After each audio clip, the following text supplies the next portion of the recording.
नमस्कार, आप देख रहे हैं लोकतंत्र लाइव टीवी और मैं हूं आपके साथ दीपिका। तो चलिए शुरुआत करते हैं आज की खबरों का सिलसिला। प्रभारी मंत्री दिलीप जायसवाल ने कहा, आज आप सभी के समक्ष एक महत्वपूर्ण योजना जी राम जी योजना के बारे में बात करने आए हूं। ये योजना भगवान राम के नाम पर रखी गई है और जैसा कि आप सभी जानते हैं, जब कोई धर्म, कोई कार्य भगवान के नाम पर हो तो उससे अच्छाई और अच्छा क्या हो सकता है। हमने इस योजना का नाम मनरेगा से बदलकर जी राम जी योजना रखा। इस परिवर्तन से पंचायती राज संसाधन, जिला पंचायत और अन्य विभागों में भ्रष्टाचार को समाप्त करने की हमारी दृढ़ संकल्पना स्पष्ट होती है। जब पत्रकारों ने सवाल किया तो मंत्री ने क्या केवल नाम बदलने से भ्रष्टाचार खत्म हो जाएगा?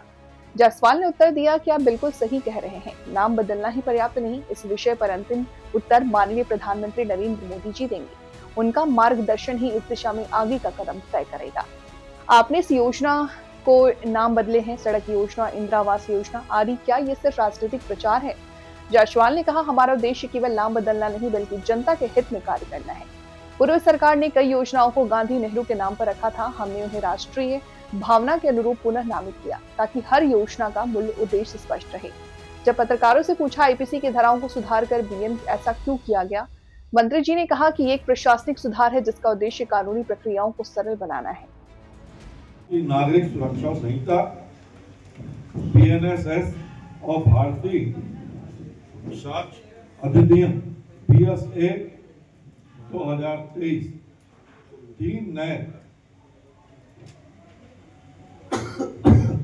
भारतीय कानून है जो क्रमशः भारतीय दंड संहिता आईपीसी, आपराधिक प्रक्रिया संहिता सीआरपीसी और भारतीय साक्ष्य अधिनियम आईईए को बदलने के लिए लाए गए हैं। इस प्रकार से जब भी कोई अच्छा काम इस देश में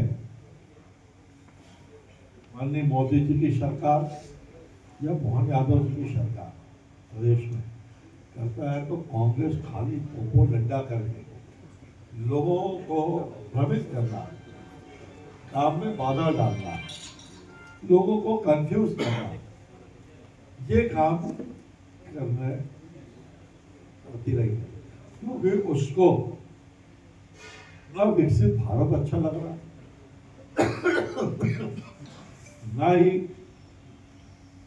राम अच्छे लग रहे। आप सबको पता है यही कांग्रेस करती है कि आपने जो योजना बदली, महात्मा गांधी का नाम बदल के और जी राम जी कर दिया, मतलब भगवान के राम पर उसको ले गए।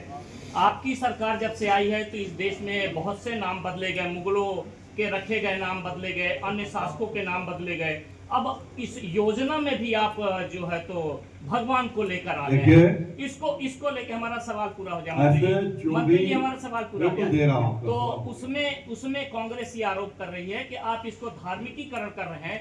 तो नेहरू और गांधी परिवार के बहुत से नाम है, हटाने चाहिए। सबके नाम, बहुत से हमारे देवी देवता हैं, उनके नाम पे रखना चाहिए। एक बहुत बड़ा सवाल देश की जनता के मन में गूंज रहा है कि देश की जो करेंसी है, नोट है, उस पे भी गांधी जी की फोटो है, क्या आप उसका भी नाम बदलेंगे? शंकर जी, कृष्ण भगवान या अन्य किसी देवी देवता का उसमें चित्र लगाएंगे?